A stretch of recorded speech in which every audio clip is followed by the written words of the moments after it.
Hello, salutation, what it do? Subscribe if you're new. Make sure that like button is blue. It is Sadat the Gamer back at you with another Marvel's Avengers video.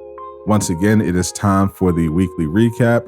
It feels like it's been a while. I skipped last week because there was almost literally nothing actually to report. There was no new content. There was no updates on actual stuff that was coming up. All we did get was the voice actors for War for Wakanda and the story people.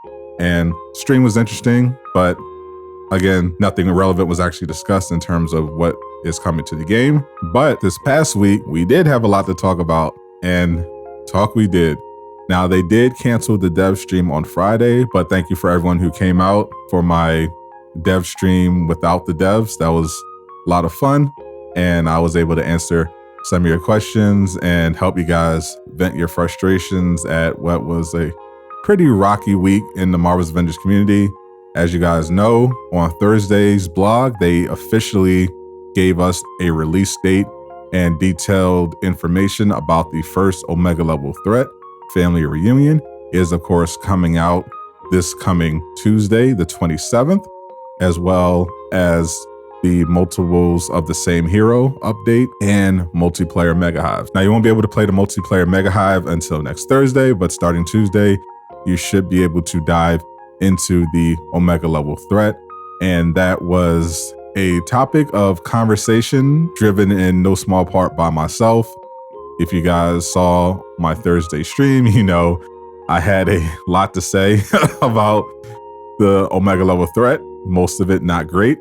And I also did a follow-up video where I just clipped that section and put it out on the channel as well, so you guys could see it without having to sort through a 3-hour stream. So essentially the main problem with the Omega level threat is that once again, we have the issue of time gating. For those that don't know what that is, it's fairly self-explanatory. They're literally just blocking content or progression behind some kind of time constraint. So they have this stuff in the game before, for example, challenge cards. You can have challenges that you do every day, and then you have challenges that are weekly. And with the Mega Hive all this time, you were limited to those rewards and the completion once per week, per account, not even per character, which annoyed a great many people. But we were hoping that would change with the coming Omega level threat, and that turned out to not be the case. Once again, it is essentially another Mega Hive, but they slapped on the Tachyon Rift timer thing for good measure.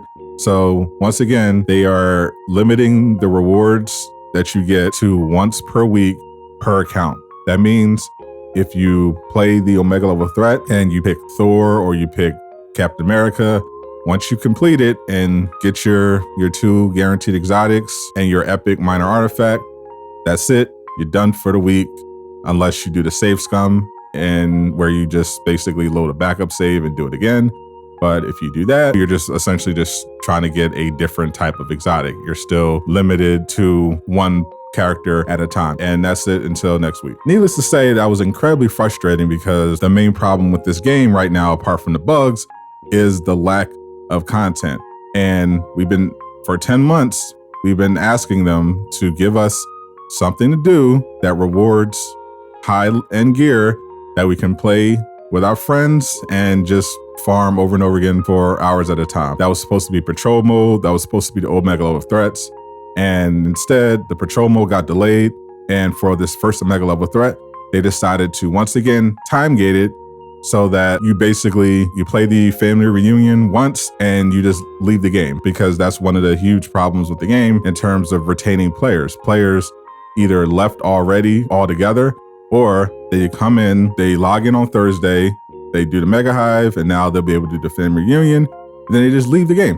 And this is a live service looter, and looters are supposed to introduce addictive gameplay loops that keep their players playing for hours at a time. And Marvel's Avengers has not done that, and this was their chance to correct that mistake, and they, for whatever reason, didn't want to do it. And there was no explanation given.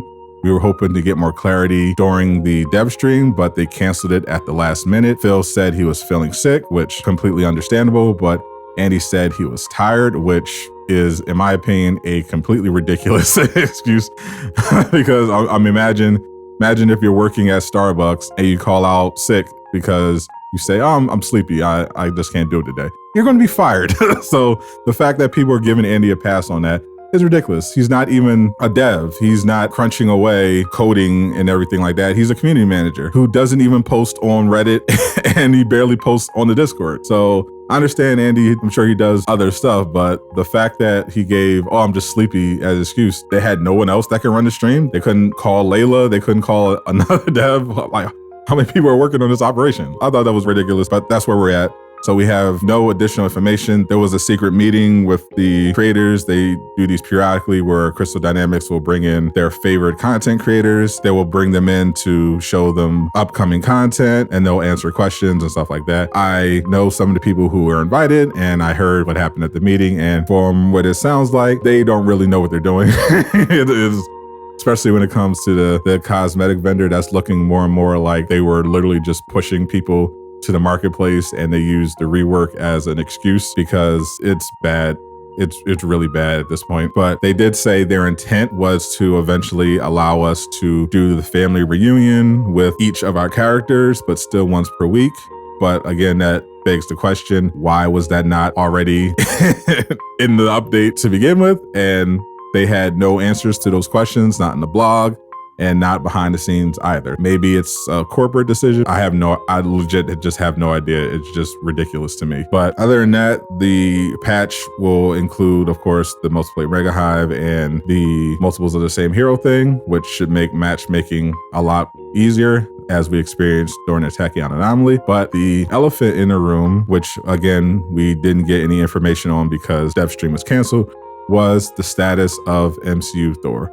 As we all know, they introduced MCU skins starting with the Red Room Takeover, and they chose Avengers Endgame to draw their cosmetics from. And so far, every hero that was present in Endgame has gotten an MCU skin except for Thor. Black Widow even ended up getting 2.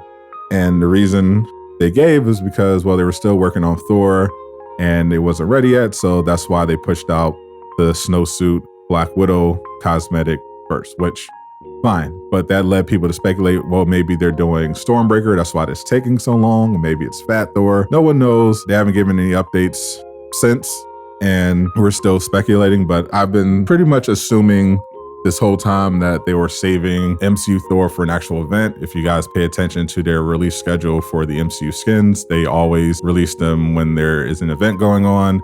The first round of skins were released with the Red Room Takeover, then with the Cosmic Cube, and then, of course, with the reintroduction of the Red Room Takeover and the Black Widow movie. So it makes sense that they would bring out MCU Thor with the family reunion debut. And that means you would get an announcement on Tuesday or Wednesday, and it would be available on Thursday. And I hope for all Thor mains and just for my sanity that this is the case and Thor isn't delayed into August, because by far the most asked question that I get pretty much everywhere on my socials, in the chat, everywhere is, where is MCU Thor? What's up with MCU Thor? When's MCU Thor coming out? And I give the same answer every time. It's probably going to come out with the Omega level threat. And now we know that's coming Tuesday, and Thursday is the official marketplace reset. So look out for it on Thursday. Look out for the announcements the day before or so. Other than that, I have no other information. If Thor does not come out next week, then maybe they're saving him for War for Wakanda. That's all I have. I have no insider information in regards to Thor's status. Thanks once again for watching. If you want to support the channel, hit the join button. You can become a defender today. We have some awesome membership perks, early access to videos, member exclusive content, awesome custom emotes, and access to the private Discord and a weekly gaming session with yours truly, where we get together and chat over the weekends and play the game. It's very fun. Also, I have merch available right now. I've got shirts, hoodies, mugs, phone cases, all good. If you want to support the channel, all the links will be in the description. I'm Sadat the Gamer, signing out.